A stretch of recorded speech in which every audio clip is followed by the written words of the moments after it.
but the poor.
Improve the welfare of the Kenyan people. We want to urge all Kenyans to allow our president an opportunity to steer this country back to economic prosperity. Your Excellency, we want to urge our leaders to continue being steadfast as they support all the legislative measures that your government has proposed in the National Assembly to allow this country to get away from public debt and fund our own development and recurrent expenditure. For that, Your Excellency, we want to assure you that the majority of Kenyans are behind you. Never mind our detractors. These detractors gave you no chance to succeed. As they see you making practical and pragmatic interventions, they are all over shouting and bringing a lot of propaganda, which is being enabled by the press. And we don't mind, because the press, as you all know, were part and parcel of the Azimio Brigade. And therefore, Your Excellency, we want to urge you to continue with the confidence that the people of Kenya will give you the necessary support. It is now my humble pleasure and duty to welcome His Excellency President William Ruto, President of Kenya and Commander-in-Chief of the Defense Forces, to address the nation. Your Excellency.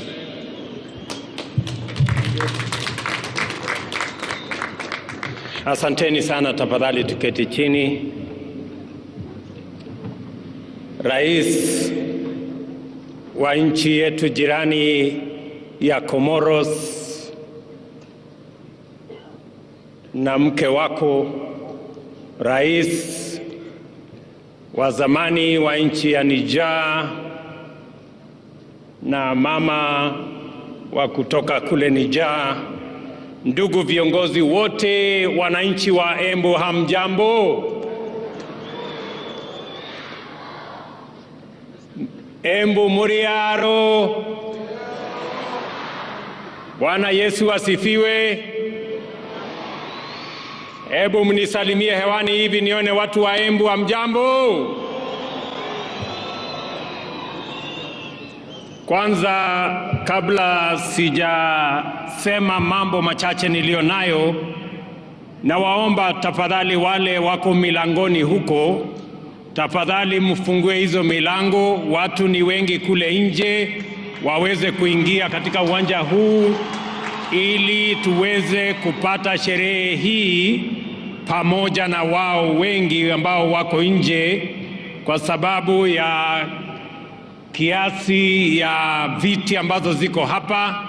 Let me ask the people at the gate, please open for all the other people who are outside so that they can come and participate in this great moment of celebration in Embu County. Ya pili, kabla sijasema ama sijasoma taarifa yangu, vile vile tuko na marafiki and participate in this great moment of celebration in Embu County. Ya pili, kabla sijasema ama sijasoma taarifa yangu, vile tuko na marafiki, and we want to be truly grateful for our friends, the former president of Niger, the current champion of the Africa Continental Free Trade Area, my good friend Issoufou Mahamadou, to make some brief remarks. Your Excellency, please, you can make a few remarks, just briefly, just to greet the people of Embu and the people of Kenya. Merci, Monsieur le Président. Thank you very much, Mr. President. Monsieur le Président des Comores, The President of the Comoros, here present. Président de l'Union africaine, The President, Chairman of the African Union. Monsieur le Président Ruto, je suis heureux I'm very happy today de partager to come and share cet événement important this great moment pour le peuple kenyan, for the people of Kenya. son 60e anniversaire. And I'm also very happy on my own behalf here. Je souhaite au peuple kenyan I know that the people of Kenya un heureux et joyeux are very anniversaire. generous people and very happy people. Le Kenya est important Kenya is a very important country pour notre continent. for many reasons. Il est important pour l'intégration africaine. It is very important for the African Union, Et il se trouve que ce 60e anniversaire and it happens that Kenya de is l'indépendance de favorable. votre pays It's a good, beautiful country. coïncide avec le 60e anniversaire de la création de l'Organisation de l'Unité africaine. In the African Union, Kenya plays a very critical role. Je sais à quel point, Monsieur le Président, I know, Your Excellency, vous êtes attaché you are very, à l'unité du continent. you're very committed to the continent. Comme le disait Kwame Nkrumah, Like it was said earlier on, l'Afrique Africa, doit s'unir it must continue ou périr. or end. Je sais que c'est aussi votre vision, Monsieur le I know Président. you have a vision, La preuve, c'est qu'avant-hier, and I know that in your work, à l'occasion this is a great occasion for you de la retraite ministérielle to give directions to sur la your zone de ministers, libre-échange continentale africaine, and through your work in the African Union, vous avez donné you have given l'impulsion qu'il faut, the right directives les orientations qu'il faut and the right pour inspiration que les ministres to always to the du ministers. commerce accélèrent les négociations And you're happy you're going to accelerate your work afin de trouver des solutions in order to find solutions for aux Africa. problèmes qui sont restés en suspens Some things are in suspense en ce qui concerne in la bonne areas, réalisation in areas of development. de la zone de libre-échange continentale africaine. We're still looking for solutions within the African L'Afrique Union. compte sur vous. Africa counts on you. L'Afrique compte sur le Kenya. Africa counts on Kenya. L'Afrique, c'est la nouvelle frontière Africa du is développement very dear. économique. We must continue our collective destiny. Monsieur le Président, Your Excellency, encore une nouvelle fois, merci. I want to thank you. Merci de votre accueil. Thank you very much for your Merci warm de votre welcome. hospitalité.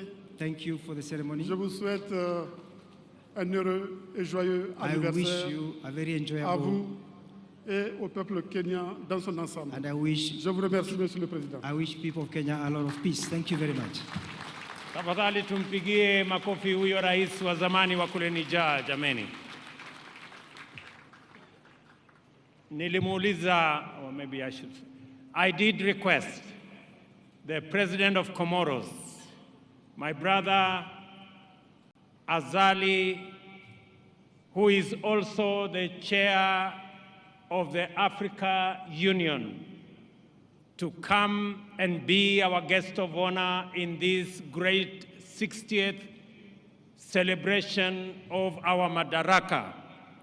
And I want to tell him we are truly grateful as the people of Kenya for honoring my invitation on behalf of the people of Comoros and on behalf of the people of our continent as the chair of the Africa Union It is now my pleasure to request you, Mr. President, to make your statement. Tumpigie makofi jameni, Rais wa Comoros.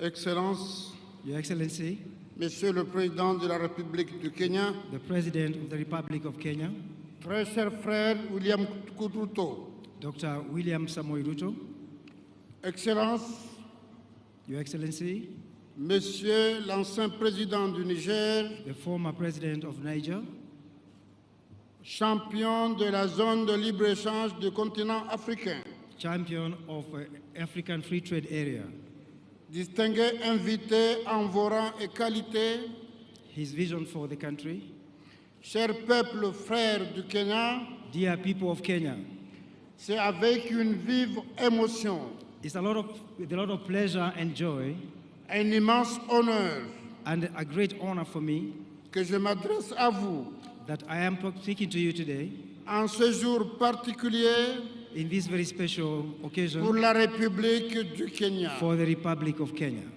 À cet égard, In this connection, je souhaite adresser mes chaleureux remerciements I want to express my gratitude à mon frère William Ruto, to my brother, Dr. William Ruto, président de la République du Kenya, the President of the Republic of Kenya, pour m'avoir fait l'honneur for having given me this pleasure de m'inviter à partager avec vous to invite me to come and share with you ce moment si important this momentous occasion que constitue la fête du Madaraka, that is actually the tip of Madaraka, le premier pas du Kenya the President of Kenya, vers son accession à l'indépendance. since Kenya got her independence. C'est avec une grande fierté, It's with a lot of pride un profond respect and great respect que je m'adresse à vous that I have this chance to speak to you. aujourd'hui au nom du peuple et du gouvernement comorien, Today I speak to you on behalf of the people of Comoros, mais aussi au nom de l'ensemble du continent, but also on my own behalf pour vous souhaiter une très belle fête de Madaraka to wish you an excellent Madaraka Day. et vous exprimer nos sincères félicitations And you can be sure pour le progrès immense for this great moment que le Kenya a accompli depuis son accession that à l'indépendance. Kenya has made tremendous steps since her independence. Je saisis cette occasion I take this opportunity pour rendre hommage à nos illustres pères de l'indépendance de l'Afrique, to pay homage to the fathers of independence of Africa, et notamment le très regretté Jomo Kenyatta, and to say at this moment qui a été un exemple de courage that this was a show of courage et de détermination, and determination une inspiration pour la liberté, in its efforts to liberate itself, le droit et la dignité, for dignity and honor, notamment en Afrique. especially for Africa. Le 1er juin 1963, This kind of action vous avez posé un premier pas vers l'indépendance is a big challenge to many people en accédant à l'autonomie. to get to self-rule. Un an et demi plus tard, And now I'm very happy vous avez accédé à l'indépendance You pleine et entière. you have accelerated your freedom as a country. Et 60 ans plus tard, And some 50 years later, le Kenya est devenu une nation forte et respectée, Kenya has become a respected nation, une puissance continentale et régionale, which is capable of resolving her problems. qui continue d'inspirer les jeunes nations voisines, Kenya continues to inspire other people, comme mon pays, l'Union des Comores. like my own country. Vous pouvez sincèrement en être fiers. You can count on us. Honorable assistance, Distinguished guests, les Comores et le Kenya entretiennent des liens historiques, Comoros and Kenya have very deep roots, culturels profonds qui perdurent au fil des siècles, cultural, historic, for many centuries. des liens de sang et d'histoire. From our point of view, Tout d'abord avec la ville Mombasa, we look at the port of Mombasa, qui abrite depuis plusieurs générations which for many generations une importante communauté d'origine comorienne, has had a very significant population of people from Comoros. d'un lien culturel ensuite So this is a very important country avec l'Amou, with all its dont progress. le festival islamique accueille tous les ans We have many Islamic people that we receive in our country from des Kenya, milliers de croyants comoriens and thousands of Comorians qui viennent communier avec leurs frères du Kenya. who live in harmony with the people of Kenya. Des liens diplomatiques enfin, Also in the diplomatic field, puisque depuis l'indépendance de notre pays, since independence of our countries, les Comores et le Kenya travaillent main dans la main Comoros and Kenya work hand in hand pour renforcer leur coopération bilatérale. to strengthen the bilateral collaboration. C'est fort de la sincérité de ces This- liens d'ailleurs This sincere initiative qu'en février dernier, has, for the last years, mon frère, le président William Ruto, created great opportunities a eu l'élégance de retirer la candidature de son pays, le Kenya, in supporting the candidature of Kenya also, pour laisser un pays frère, les Comores, for helping the Comoros présider notre organisation panafricaine to head the African Union pour l'année 2023. for the year 2023. C'est un geste fraternel This is a show of support qui a marqué l'ensemble du peuple comorien that shows that people of Comoro, et qui restera à jamais gravé dans nos mémoires. and they have a lot of confidence and is engraved in their memories.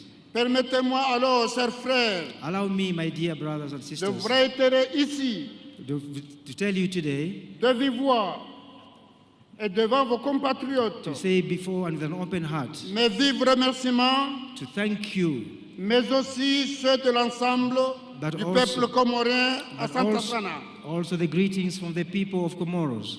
Je suis convaincu I'm convinced que nos deux pays ont encore beaucoup à faire l'un et l'autre. that our two countries can work for a better future. J'ai saisi d'ailleurs cette opportunité And this is a wonderful opportunity pour renouveler notre profonde gratitude au peuple, au gouvernement du Kenya, to deepen our gratitude to the President of the Republic of Kenya qui accueille tous les ans de nombreux jeunes étudiants comoriens and the country of Kenya that continues to receive thousands of Comorians pour les former aux défis, aux enjeux de l'avenir. for helping them build a better future. À Santa Sana. Thank you very Excellences, much. Mesdames et Messieurs, Your Excellency, ladies and gentlemen, il est essentiel que nous continuions à promouvoir les échanges The- commerciaux we have a common duty to promote our relations et les investissements entre nos deux pays and the work between our two countries. afin de stimuler nos économies respectives We need to work to improve the lives of our people, et créer de nouvelles opportunités pour nos populations, Increase- notamment notre jeunesse. and increase opportunities for our people.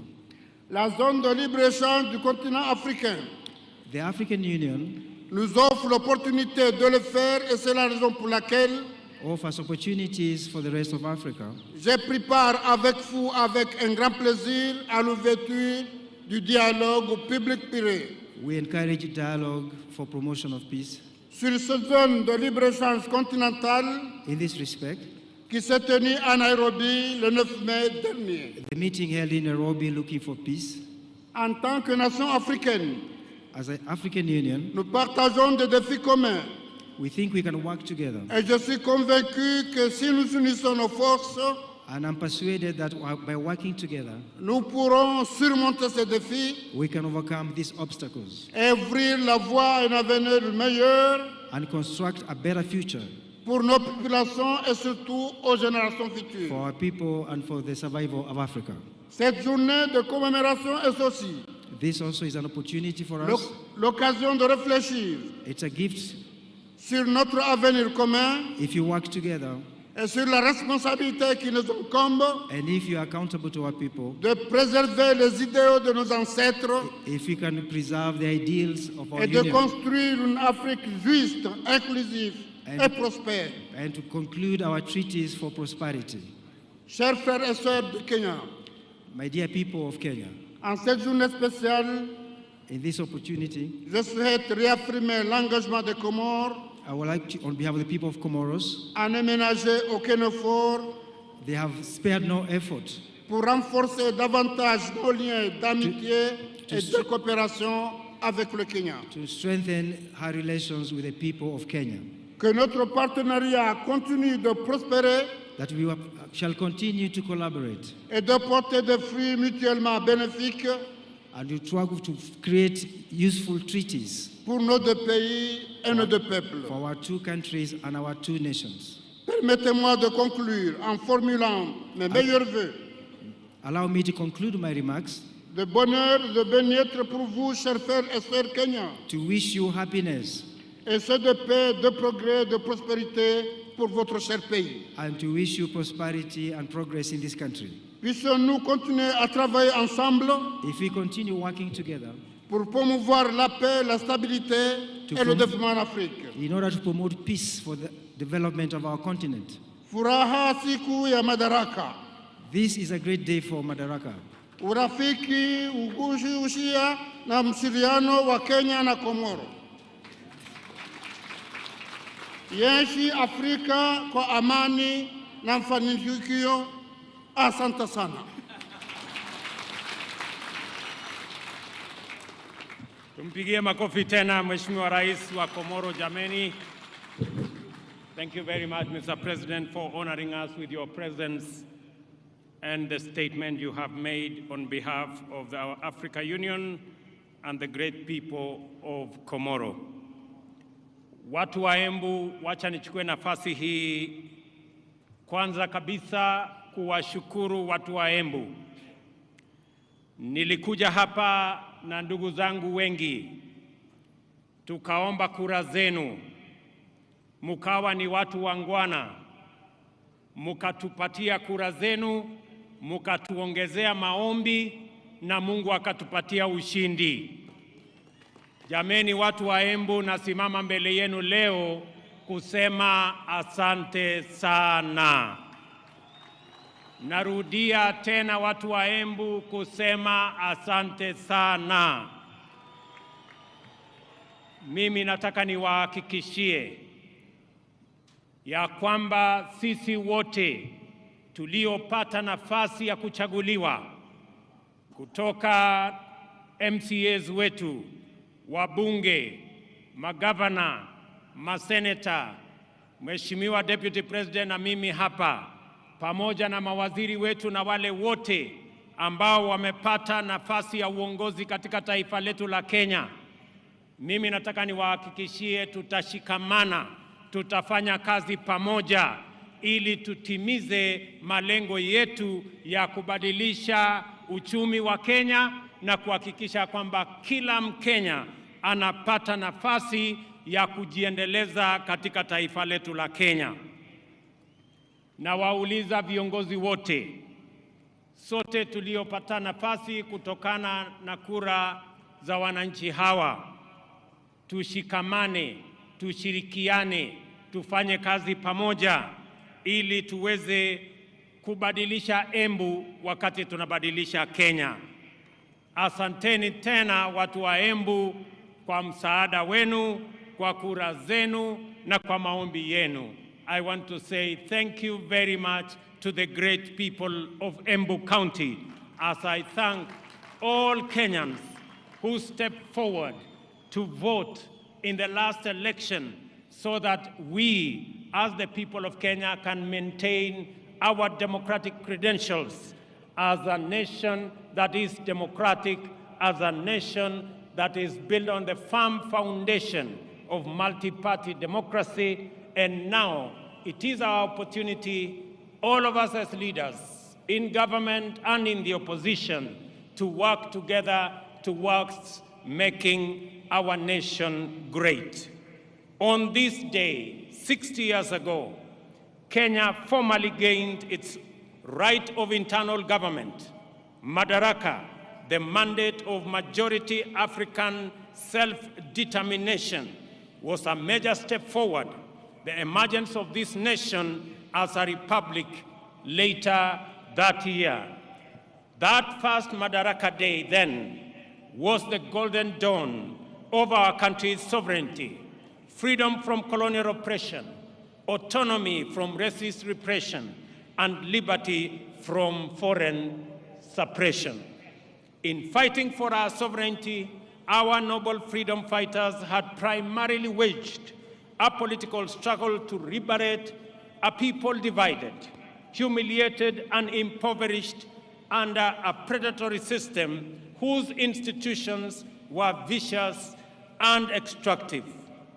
So, although the freedom struggle was political and the first Madaraka Day represented political autonomy, every Kenyan African understood it to mean and to be the beginning of the hard and noble work of securing and enhancing social and economic freedom as well. For 6 decades now, the people of Kenya have worked hard with admirable diligence and unwavering determination to perfect the political freedom of their nation through sustained socio-economic progress. In this manner, Kenyans have reiterated their commitment to true freedom by complementing political freedom with freedom from want, freedom from suffering, freedom from ignorance, and freedom from indignity. Our forefathers' historic struggle to vindicate our God-given rights of self-determination entailed tremendous sacrifice and immense determination against a colossal adversary. Ultimately, they triumphed. Similarly, our war against underdevelopment, poverty, unemployment, indignity, and vulnerability has been daunting. Yet, we have made steady progress year after year over 60 years of freedom. At the heart of our struggle for freedom, both before and after independence, is the distinctively Kenyan spirit of determination that is nevertheless flexible, consistency which is innovative, pragmatism that is also hopeful, and faith strong enough to take chances. The sacrifices required were inspired by a spirit that is truly unique, which transcends ordinary decision-making. We recognize that spirit even now. It lives in the heart of every Kenyan who wakes up early to give their best, try their luck, knock on doors, and chase their dreams.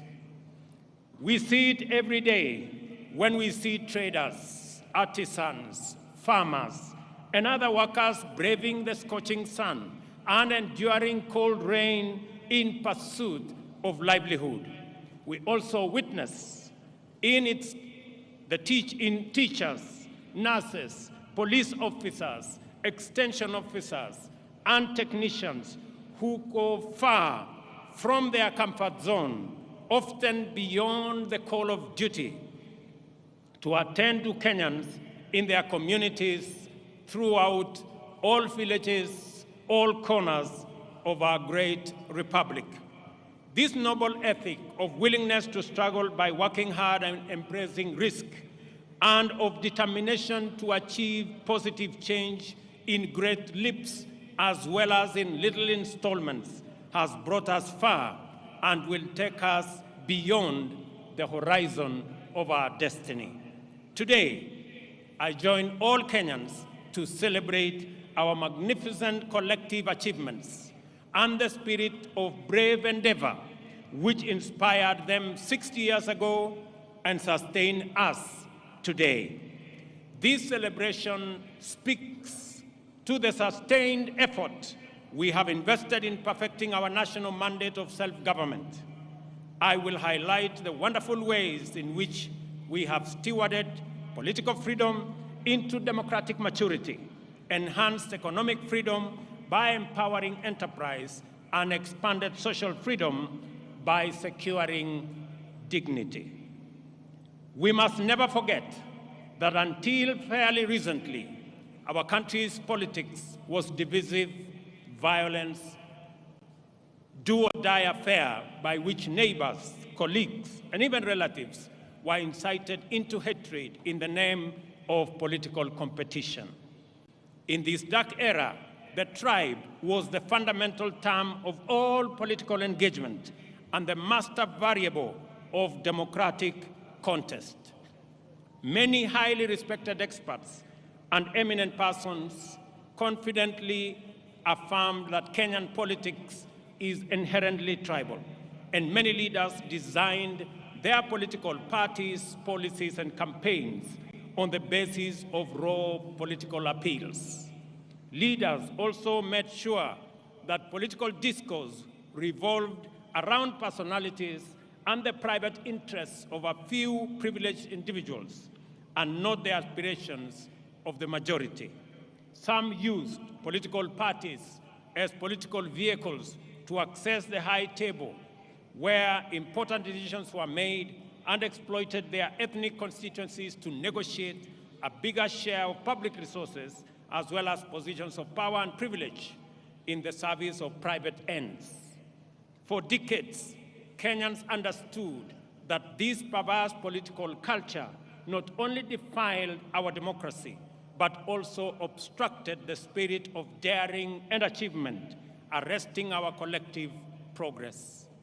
The people of Kenya, therefore, yearned for freedom from the tyranny of political personality cults, toxic tribal discourse, and the violence they engendered. They desired a more unifying, cosmopolitan framework of engagement which promoted the expression of their shared aspirations, encouraged inclusive negotiations, and a collective means of pursuing them. In the last general election, the people of Kenya finally broke free.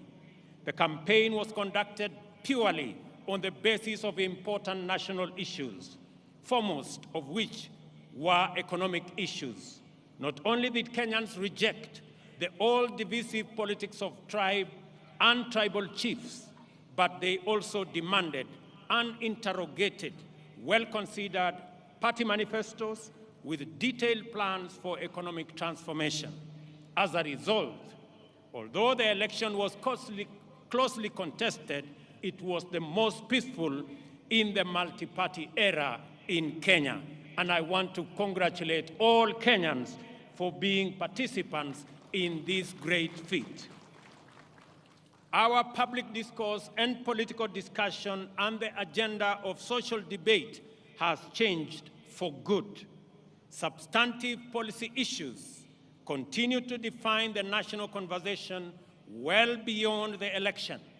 At the moment, there is a robust debate on the finance bill taking place everywhere in this country, in churches, social places, formal and informal workplaces, all media platforms, and busy markets, as well as in urban and rural gatherings. We are truly a trailblazing nation. Many countries struggle in vain to generate a national debate on public financing, taxation, or other policy issues. In Kenya, we have easily sustained intense discourse on the finance bill and the affordable housing policy for weeks now. The debate has remained issue-oriented, and there is no hint of divisive ethnic rhetoric at all. The cost of living is keeping all leaders, including myself, awake, and this is precisely as it should be. Superficially, the intense national debate on housing is not about whether it is a tax or a contribution. The attention sharply focused on the housing contributions is an implicit expression of ownership. People desire better information and stronger assurance regarding the custody, security, investment, and return on their money. That is phenomenal. People are interested. How will their money be? Will it be safe? Will it be stolen? How is it going to benefit them? And how are they going to get a fair return for their contribution? I want to assure the people of Kenya that those questions will be answered. More encouragingly, the discourse on public finances and housing fund has opened our eyes to our emergence as a stakeholder republic. Kenyans today, more than ever, are fully involved citizens in shaping public policies and making institutions accountable in the manner in which they run national affairs. This is the vision of Madaraka expressed in the first article of our Constitution: all sovereign power belongs to the people of Kenya. We have crossed a fundamental decisive threshold in the history of our political freedom and democratic maturity. Today, Kenyans of this generation honor patriots who went before us in this celebration of a noble and historic achievement. Kenya also set a new high in election management by deploying a secure, freely accessible public portal which accurately and faithfully relayed vote tallies in the last election, enabling Kenyans, and indeed anyone else, to compare and verify tallies and ascertain results. This enabled the IEBC to credibly declare and certify the winners of elections and to establish before court, in response to petition by dissatisfied candidates, that the elections met the constitutional threshold as simple, accurate, verifiable, secure, accountable, and transparent. In fact, the openness and credibility of the 2022 election are affirmed by the fewer petitions filed, 124 petitions compared to 303 petitions in 2017. The economy was the most important issue on which the last election was canvassed. The people of Kenya, in their multitudes, made their voices heard, their ideas clear, and their desires known. From Busia to Banisa, Lokichogio to Lamu, Magadi to Moyale, Mandera to Migori, and everywhere in between, the people said they wanted to transform our economic system, democratize opportunity, enhance inclusion, and reduce exploitation. Instead of the traditional campaigning of confrontation, incitement, and division, the last campaign became a sustained national debate on the most pertinent economic issues: the millions of our unemployed youth, access to affordable credit, inclusive financing, promoting the robust expression of the legendary Kenyan hustling spirit through MSMEs, and the facilitation of individual enterprise by enhancing market power through collective interventions like the Chama and SACCO. This is how Kenyan entrepreneurs desired to secure access to credit, do savings, access the market, social security, and health insurance.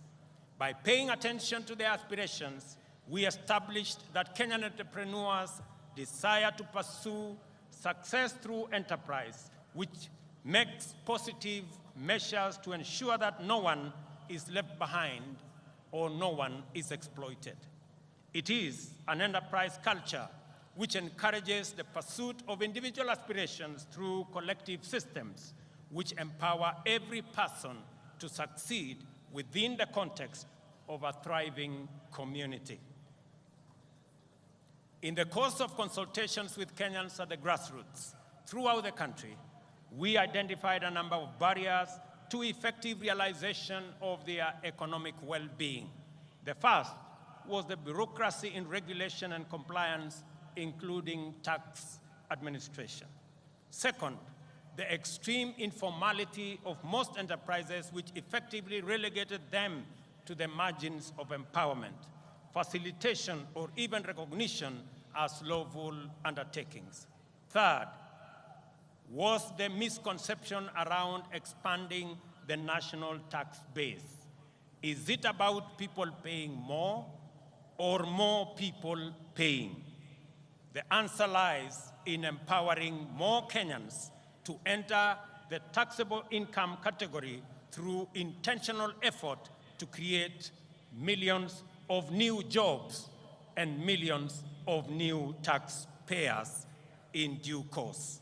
Fourth, a huge number of Kenyans, about 10 million, had either been blacklisted by the credit reference bureaus over inability to pay loans advanced by financial technology platforms or were struggling to pay. Other lenders required hefty securities and valuable assets as collateral, yet these struggling entrepreneurs required financing to acquire such assets. It was clear, therefore, that the prevailing financing and credit facilities were not supportive to the profitable existence of micro, small, and medium enterprises. Self-employment accounts for 51% of all jobs in our economy. 83% or 15.3 million jobs are in the informal sector, and only 3.6 million jobs are in the formal sector, representing a paltry 17%. Considering this employment landscape, it was imperative that we attend to the interests of these undeserved and underserved majority of workers urgently, resolutely, and effectively. This engagement with business community inspired the creation of the Financial Inclusion Fund, or the Hustler Fund, to eliminate the financial cost, delay, and bureaucracy entailed in complying. The facility employs the latest fintech powered by Kenyan telecommunications corporations. The Hustler Fund also re-engineered the idea of collateral by deploying the borrower's credit score as effective security. Without a doubt, the Hustler Fund has been more than transformational. In fact, it is revolutionary. On its way to becoming effectively the biggest financial institution by the number of borrowers and active loans, the Hustler Fund also turned around the country's fintech, transforming it from a predatory ecosystem to a more responsive one. As a result, Kenya's digital economy has received a tremendous shot in arm, as demonstrated by reports that Safaricom alone has enrolled at least 2 million new subscribers into their financial ecosystem, courtesy of the Hustler Fund. Today, as we celebrate progress in achieving economic freedom, we also celebrate our digital economy. Powered by our famous fintech community, Kenya's legendary spirit of enterprise has entered the digital space. Kenyans responded to this promise of economic freedom in unequivocal terms. The total number of digital transactions now at the Hustler Fund stands at 42.5 million, through which 20.2 million Kenyans have accessed nearly Kenya shillings 30 billion and repaid close to 20 billion, with 7 million Kenyans being constant and repeat customers. Not a single shilling has been stolen through corruption, and borrowers do not need to know anyone, bribe any official, or go through any complex bureaucratic procedures to access the Hustler Fund. They only need a device, a little airtime, and a few minutes, and they are all able to get money wherever they are. The second product of the Hustler Fund will usher our unique collective-driven competitive market enterprise to the online domain. To promote inclusion, the Hustler Fund is going to deploy groups such as chamas and SACCOs, overcome exclusion and barriers to participate in credit savings, social security, health insurance, and other socioeconomic amenities. This is how we will use policy and technology innovation to mainstream our way of life. We are committed to leveraging fintech in ensuring that no one is left behind in the financial and entrepreneurial inclusivity revolution. I am delighted to announce that today, during this celebration, I shall be launching the second product of the Hustler Fund, which is aimed at facilitating people access funding through groups. I am sure that this will be very good news to my good friend Shiko in Madaraka market, who, like many informal business entrepreneurs, were ready for this innovation even before we launched the first Hustler Fund product. I am glad that this launch of the group loan product is taking place against the backdrop of the phenomenal success of the Hustler Fund personal loan product. I expect that this product will encounter even greater appetite from the market. As I have already mentioned, your credit score will determine the amount you can access and the amount you will continue to receive. Thus, we have equalized the formal and informal systems, enabling both to enhance their complementary contribution to jobs and wealth creation from an equal footing. As we celebrate this increase in our economic freedom, today we also celebrate the democratization of the Kenyan economy. This is why more Kenyans are taking part in the robust conversation about our economy. The conversation is inclusive, focusing on the proposals to raise revenues, to discourage imported goods that can be manufactured locally so as to grow local manufacturing and enhance export competitiveness. In this debate, Kenyans are interested in how government will create the 1 million jobs it has committed to provide through the affordable housing program. I know many people have questions about how and why are we having a conversation about housing in the Republic of Kenya. And progressively we are answering the how, we are answering the why, and we will answer every other question. Because right here in Embu, and as we do in every part of Kenya, we have our own citizens, millions of young people who do not have a job. We have 5 million Kenyans across Kenya, young people out of school, out of college, out of universities who do not have a job. It is our collective responsibility to think about the 5 million young people in Kenya who today walk our streets, walk our villages, in our townships, in our markets, and yet they do not have an opportunity to deploy their energy, their knowledge, their education in making a difference in their lives and making a difference in our nation. And I want to encourage all of us as the people of Kenya, as we look into this opportunity. I know many people are asking, how is it my business? How is it my responsibility? I have had many ask me, Mr. President, how is it my responsibility to think about those who do not have jobs? How is it my responsibility to think about the people who live in slums? 7 million Kenyans who live in slums, in indignity, without toilet, without running water, without roads. How is it my business?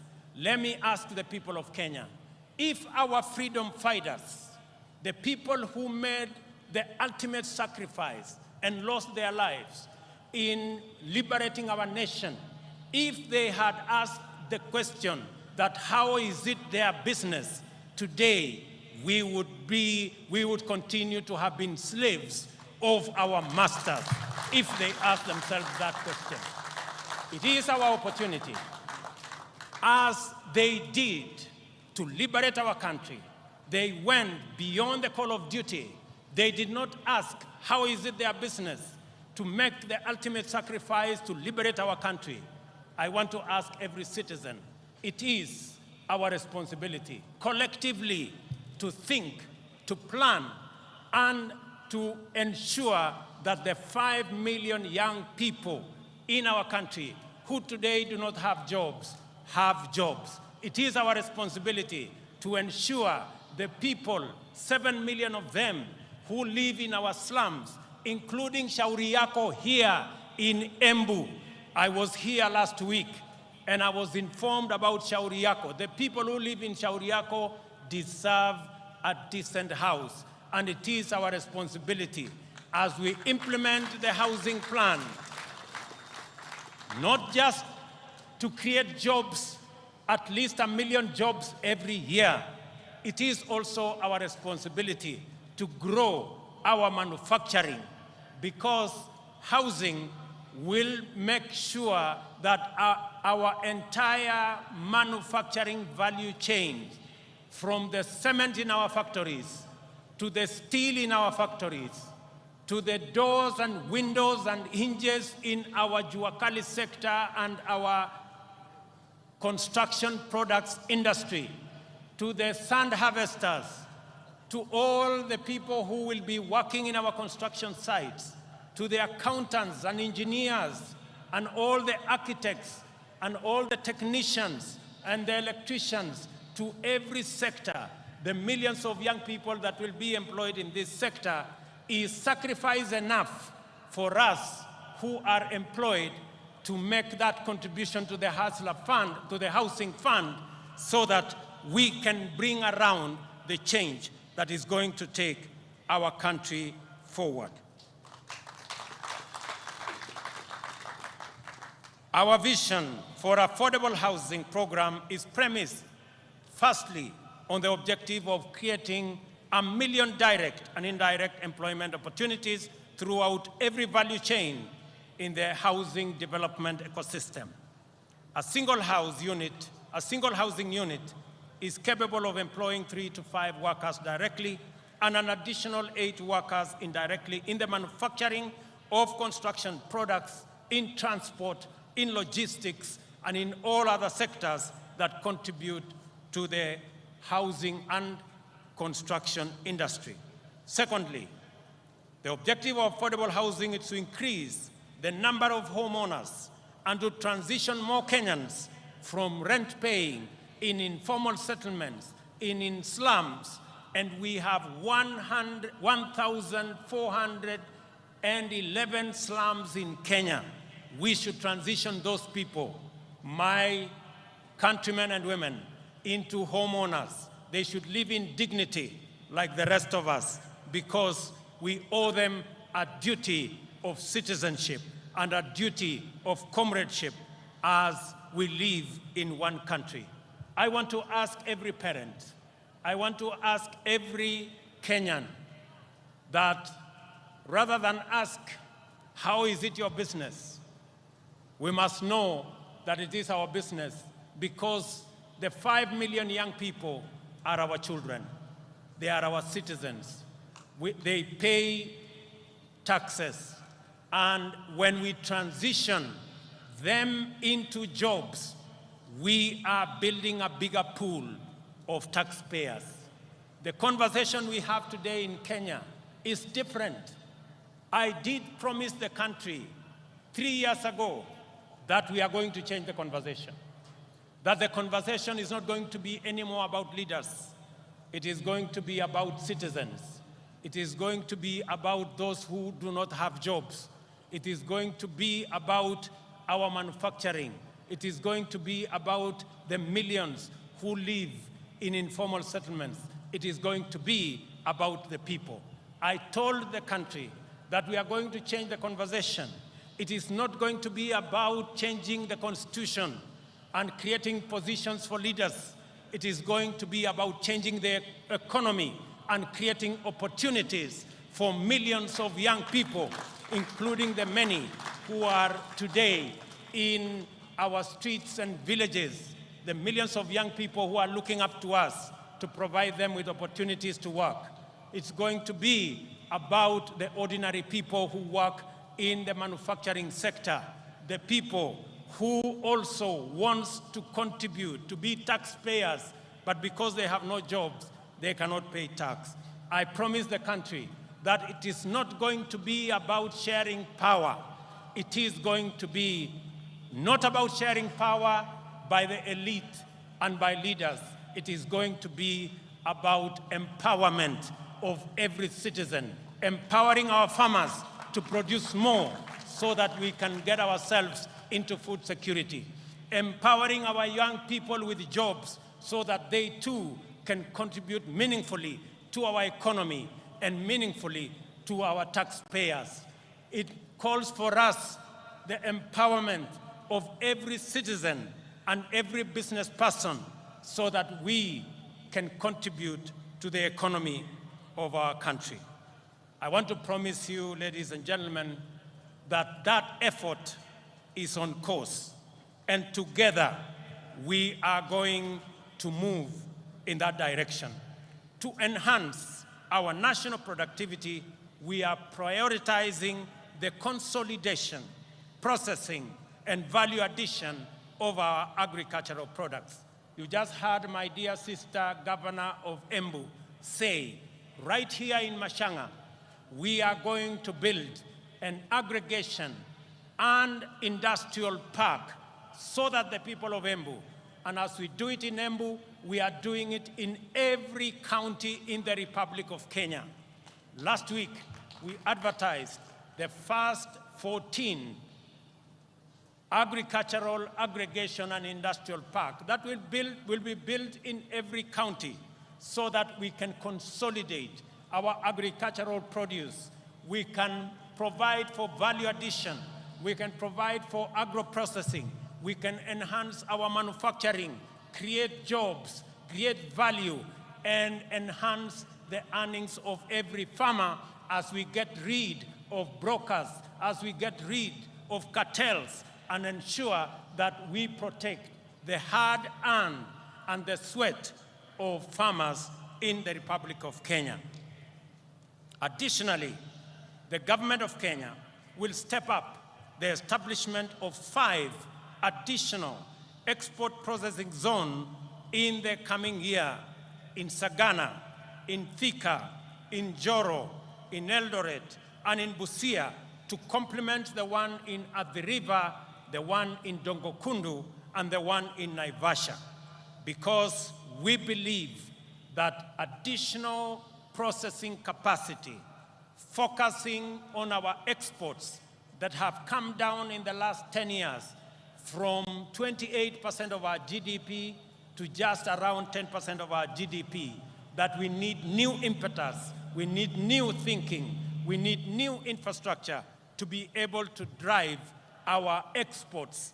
And that is why we are expanding our processing capacity in our export processing zones, in our special economic zones, and at the same time, we remain firmly committed to the Continental Free Trade Area and the effective implementation of the Africa Continental Free Trade Area. Just this week, we concluded a working retreat for trade ministers of the Continental Free Trade Area with the private sector. I am glad to welcome to this gathering the delegation that has been holding Africa private sector discussions in Nairobi, led by my brother, the President of Comoros, His Excellency Azali Assoumani, and one of the most foremost champions of the Africa Continental Free Trade Area. It is also gratifying to note that the champion, the former president of Niger, is right in our midst. It's also gratifying to note that 11 trade ministers are here today from different countries in our continent. I wish to recognize the following delegations led by the ACFTA Secretariat. Delegation from Comoro, are they here? Wasimame? The delegation from Comoro, thank you very much. The delegation from Niger, Thank you very much. Delegation from Central Africa Republic, the delegation from Chad, thank you very much, they are there. The delegation from Namibia, the delegation from Djibouti, the delegation from Cote d'Ivoire, the delegation from Nigeria, the delegation from Botswana, the delegation from Ghana, and the delegation from Burkina Faso. A significant portion of household budgets, as we all know, goes to food, a major component of the cost of living. Understandably, there has been animated engagement on this subject after a prolonged drought which pushed the entire Horn of Africa region to the brink of famine. Widespread shortages of staple foods have driven food prices beyond the ability of many households to afford them. Enhancing food production is an intervention with multiple fundamental implications. It promotes access to affordable and adequate food and nutrition for the majority. It also increases food supply, lowers prices, and thus reduces the cost of living. Moreover, subsidizing food production increases jobs and productivity in the country's biggest employer, the agricultural sector. In keeping with our commitment in this critical sector, we have registered 5 million farmers nationwide. These farmers immediately became eligible to receive subsidized fertilizer, and those who stepped forward received their full fertilizer requirement, unlike in past seasons when the allocations were rationed. As a result of these measures, Kenyan farmers have been able to plant an extra 200,000 acres this year by using an additional 2 million kilos of seed beyond what was planted last year. As international petroleum prices continue to rise beyond reach, the cost of fuel locally rises steeply. Transport, as a component of household budget, is affecting the cost of living. We have to liberate Kenyans from the reliance on transport that depends on petroleum. For this reason, we are rolling out an electric vehicle public transport system which will bring down the cost of transport significantly. Our border industry is about to experience inclusive transformation through the introduction of more efficient, affordable, and clean vehicles. With this intervention, owning and operating a border will become affordable, secure, and profitable. I am eager that this information reaches the seconder of my presidential nomination, Mr. Calvin Ochieng, who operates in Kilimani, so that he can escalate his hustle to the next level. I have some good news for my border friends. When I went around the country, they stepped forward and they told me they are victims of an exploitative financing system. I want to tell them, my good friends, I have some good news for you. We are developing, and by September this year, we will have a mechanism where you can get your border that does not need petrol, that will be run on electricity, one that is financed by not a predatory system, but one that respects the interests of those who purchase the borders. A healthy nation is liberated from human suffering and empowered to pursue their livelihoods and dreams without the hindrance and underperformance associated with ill health. A healthy nation is a happy nation. Freedom from disease is therefore a primary plank of our agenda to perfect self-government. We are committed to do affordably, inclusively, and in a manner that enables Kenyans to receive quality medical attention from the comfort of their homes. Towards this end, we are reforming the National Health Insurance Fund to meet the urgent needs of Kenyans at the bottom of the socio-economic structure by actualizing its purpose as a social medical insurance facility. Secondly, we have committed to deliver universal health coverage that enables every Kenyan attain dignified health care at the minimum cost of subscription fee. Thirdly, we have collaborated with county governments, whom we support wholeheartedly, and I want to commend all county governments for the exemplary work they are doing around health as a devolved function. We have collaborating with the county governments to recruit community health workers, promoters throughout the country.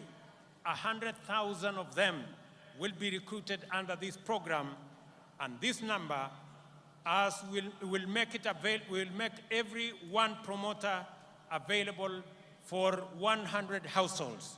This means that each promoter will be tasked with visiting Kenyans at their homes to determine whether any condition need to be managed through healthier lifestyle or basic medical attention.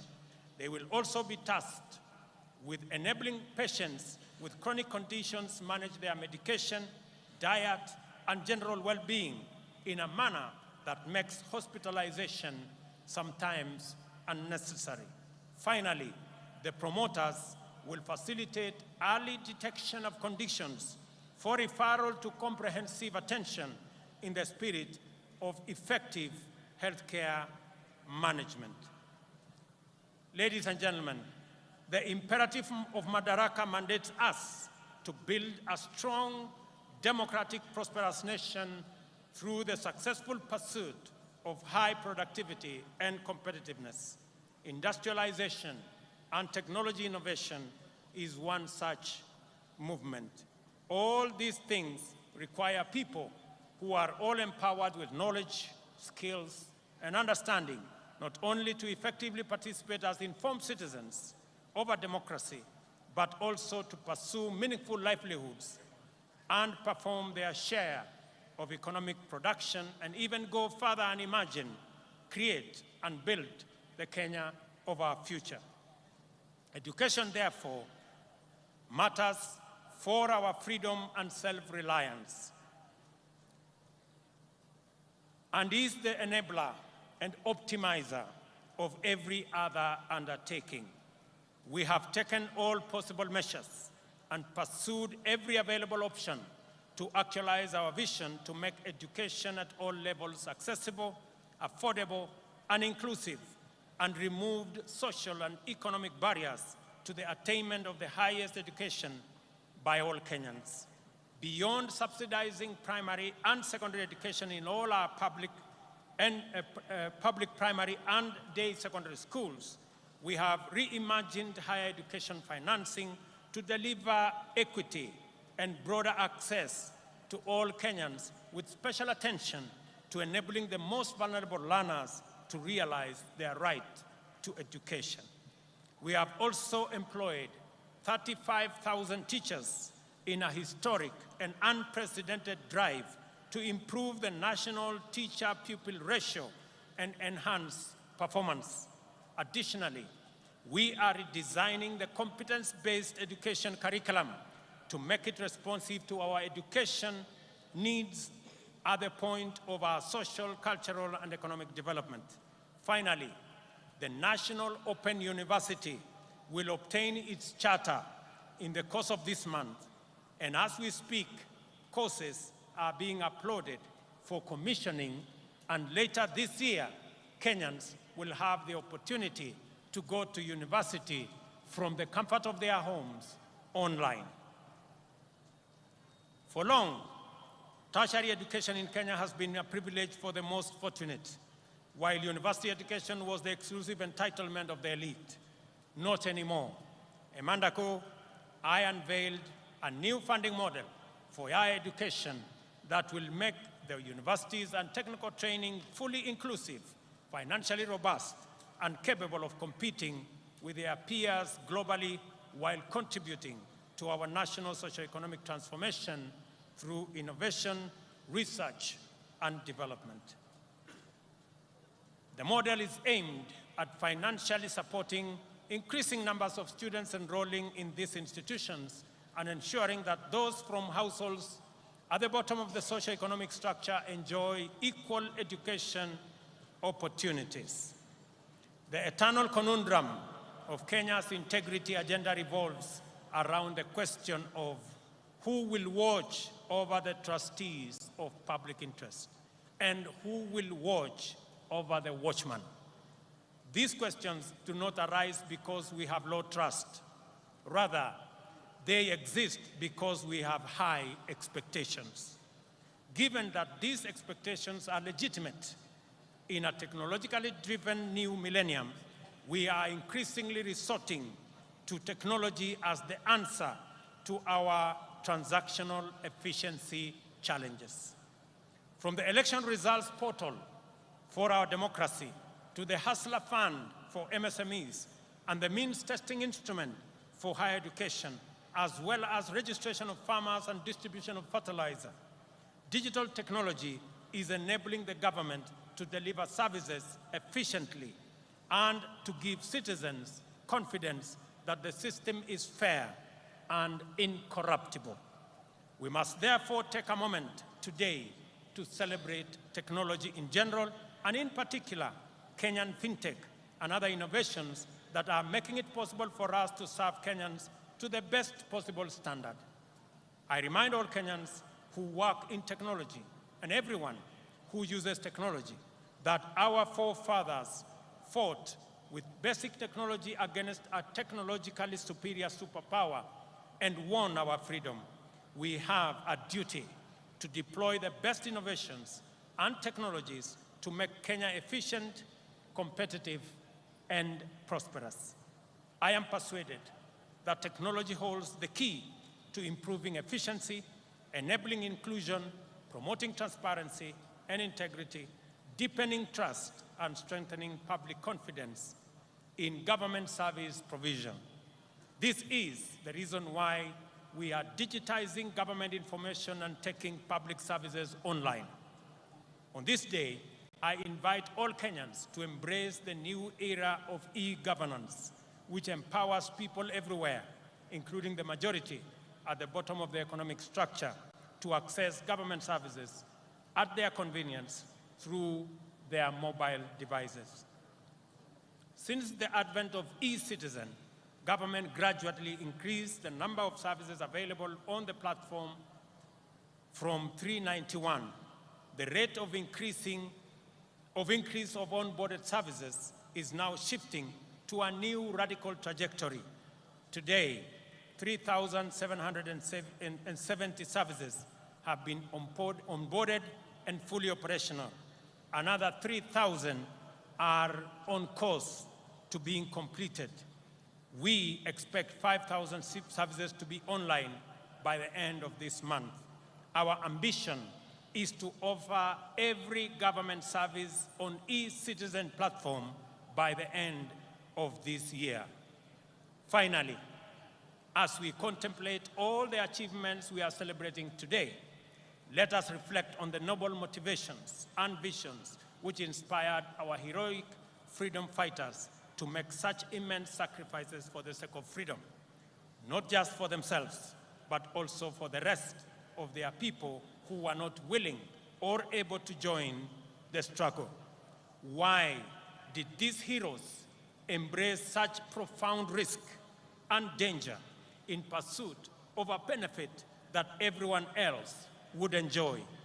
The answer must not only define our attitudes to public service, but it must also shape our understanding of the reasons and values that underlie collective undertakings and social policies. For our freedom fighters, a country in which anyone was unfree and oppressed was not worth living in.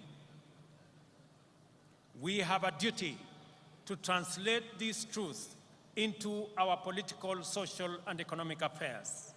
Our collectivist spirit that anchors competitive individual enterprise encapsulates this magnificent ethos.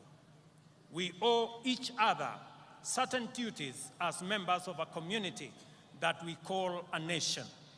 Whenever we can do anything to make another person's life better at no or little cost to ourselves, we have a solemn obligation to proceed and do it. There is a fundamental level at which we are morally obligated to think about our duties to the unemployed youth, vulnerable communities struggling in slums, and other people at risk of exclusion.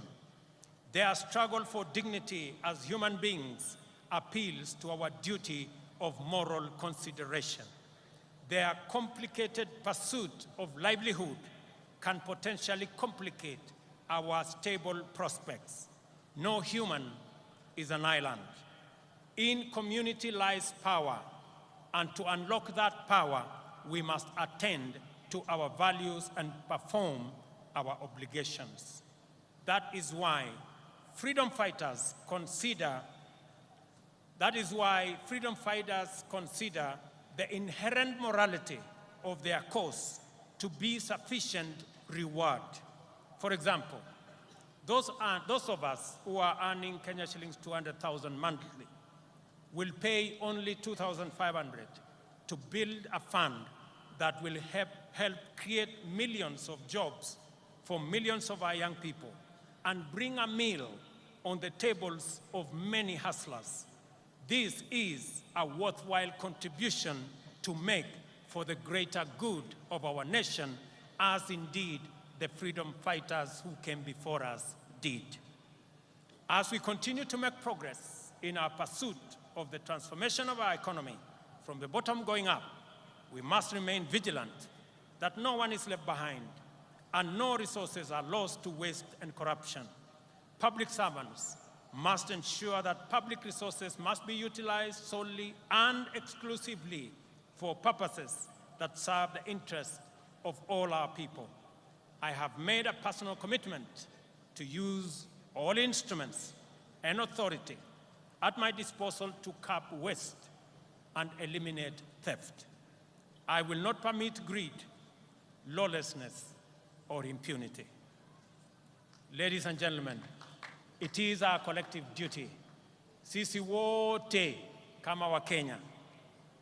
Mimi nimekuja hapa Embu katika sherehe hii ya muhimu ya Madaraka ili tukubaliane kama wananchi vile wale waliotutangulia bila ya kujali watapata nini walipigania uhuru wetu, damu yao ikamwagika, wengine wakauawa, lakini hawakurudi nyuma, kwa sababu kama wangerudi nyuma leo tungekuwa watumwa wa wale walikuwa wametutawala. Na ndio tunajiuliza kama taifa, kama Wakenya, it is the moment for us to ask, what can I do for my nation? Not, what can my nation do for me? Both questions must be answered in the affirmative. Sote kama wananchi wa taifa la Kenya tumesema ya kwamba jambo la muhimu ambalo lilikuwa katika uchaguzi uliopita ilikuwa ni maneno ya uchumi wa taifa letu la Kenya. Ilikuwa ni maneno ya wananchi mamilioni vijana wetu ambao hawana ajira. Ilikuwa ni kati ya wale watu wengi hawana uwezo ya kupata mkopo kwa sababu hawana title deed, hawana logbook. Leo ni jukumu letu kuhakikisha hata na wao wako na uwezo, wako na njia ya kupata mkopo wajiendeleze maisha yao.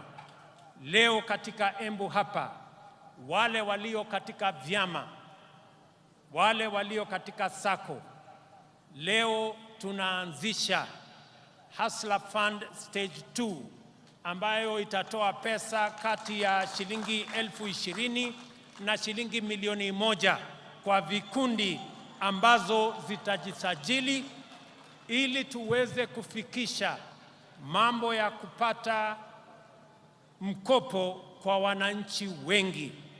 Vile vile katika mpango wetu wa ujenzi wa manyumba, nilikuwa hapa Embu wiki iliyopita, tumeanzisha ujenzi awamu ya kwanza nyumba 100 kati 400 ambazo ni awamu ya kwanza. Nimesema nitarudi hapa Embu kama vile nitaenda sehemu zote za taifa letu la Kenya, ili tuweze kujenga nyumba 200,000 kila mwaka katika taifa letu la Kenya. Hizo nyumba 200,000 zitatupatia ajira ya vijana 1,000,000, zitatuwezesha kampuni zetu za simiti, kampuni zetu za chuma, wale wanaotengeneza viti, wale wanaotengeneza milango, wale wanaotengeneza madirisha, wale mafundi, technicians, masons, carpenters, electricians, engineers, architects, quantity surveyors, wale wanaofanya kazi katika transport sector, madereva wetu, makanga wetu, wote watajumuika na tutakuwa na nafasi ya kupanga na kutengeneza ajira katika taifa letu la Kenya. Tuwaondoe vijana wetu ambao wako mitaani, wako masokoni, wako katika vijiji, wamemaliza shule, wamekamilisha college, wamemaliza university, lakini hawana ajira. Ni jukumu letu kama taifa kupanga ili vijana 500,000 wasiokuwa na ajira katika taifa letu la Kenya, na wanaongezeka 800,000 kila mwaka, tuwapangie ajira, wajisimamie na watusaidie kuendesha taifa letu, na pia wao wachangie katika kulipa ushuru, tuweze kujiondoa kama taifa kwa madeni na tujisimamie kama taifa letu la Kenya. Na wauliza Wakenya wote, jameni, bila ya kuulizwa maswali ya kwamba mbona ni jukumu langu vipi, tujue ya kwamba wale watoto ambao wanahangaika madukani, barabarani, vijijini, hawa vijana ni watoto wetu, hawa vijana ni Wakenya wenzetu. Tujiulize vile vile, wale Wakenya wanaishi katika vitongoji duni, zaidi ya Wakenya 7,000,000. Jameni, tuwaokoe pia, hata na wao wanafaa kuwa na makao ya kutosha, makao ambayo inawapatia heshima, na ni jukumu letu sisi zote kama taifa moja, taifa la Kenya. Mimi nawashukuru sana. Mimi nimefurahi kwamba leo katika Kenya mjadala sio ya kabila hii na kabila ile. Mjadala ni moja, ni vipi tutahakikisha ya kwamba watoto wetu wanapata ajira. Mjadala ni vipi kampuni zetu za manufacturing zitaendelea mbele. Ni vipi tutakuwa na mpango wa kila Mkenya kupata mkopo. Ni vipi tutasaidia wakulima wetu watuzalishie chakula, tuondoe aibu ya njaa. That is the conversation of our lifetime, and that is a positive conversation in the Republic of Kenya. Mimi nawashukuru sana kwa kutukaribisha hapa Embu. Nimefurahi sana watu wa Embu. Nimesikia yale kiongozi wenu, wabunge wenu wameniambia kuhusu barabara zenu. Barabara ya kutoka kule Mashanga mpaka PI nimesikia. Barabara ya Kiritiri, Kanywambora nimesikia. Barabara ya hapa chini Ena mpaka Kavue nimesikia. Na haya mambo yote tutajipanga, na sote tukiwa na mpango huu, tukipanga vizuri vile tutakuwa na pesa ya ushuru ya kupeleka taifa letu la Kenya mbele, tutajiondoa kwa madeni na tutakamilisha miradi yetu yote.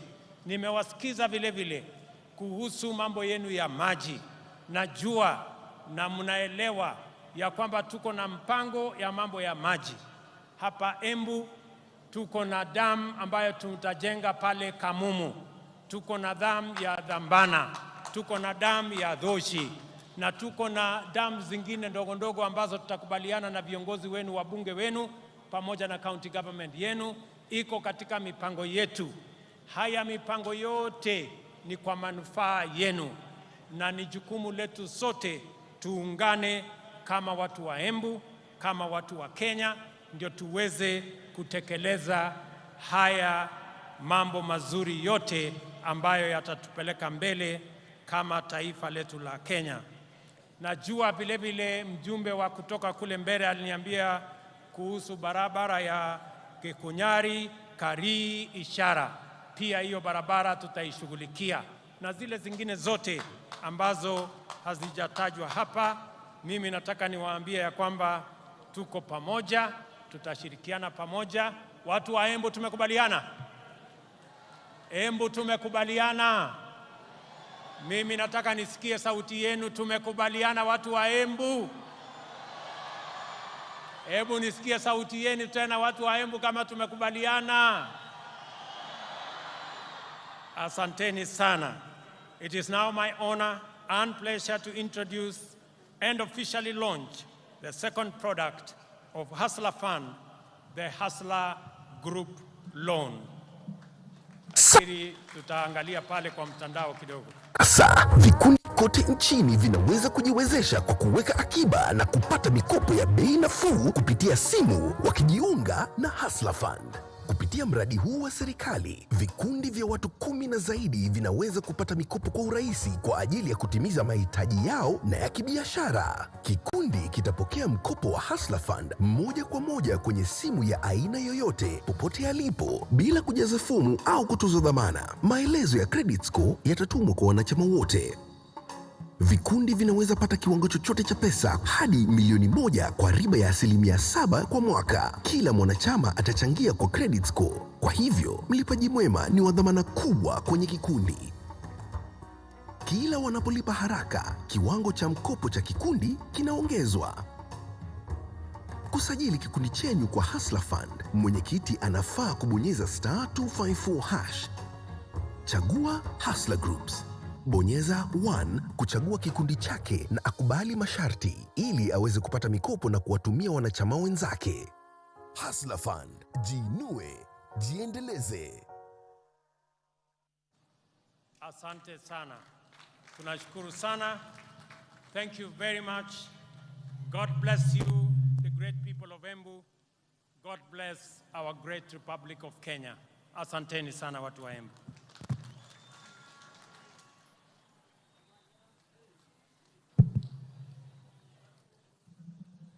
Basi nitaomba tutulie kwa heshima. Naomba sote tutulie tafadhali kabla ya wimbo wa taifa. Niweze kuwajuza kwamba atakapokuwa anaondoka Mheshimiwa Rais baada ya wimbo wa taifa, nitaweza kumleta mwenzangu Mike Gitonga aweze kutupa itifaki ya kuondoka mahali hapa. Waheshimiwa wabunge na hali kadhalika principal secretaries, tafadhali we have a pooled transport. Msiweze kuleta magari yenu hapa. Basi niombe kwa heshima sote tuweze kusimama kwa wimbo wa taifa.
Thank you, ladies and gentlemen. We've come to the end part of this particular ceremony, and kindly I request we all remain standing where we are as we now give you the exit protocol, starting with the motorcade for His Excellency the President, followed by that of the CDF and service commanders.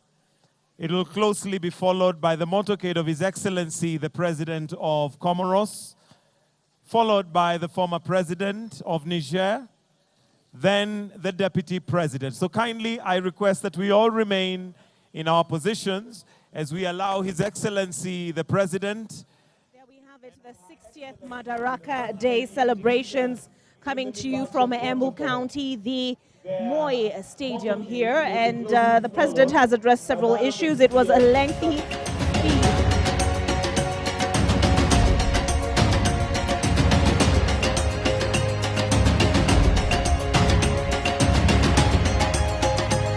You are watching God of Wonder TV, to refill, refresh, and resent by the word of nation.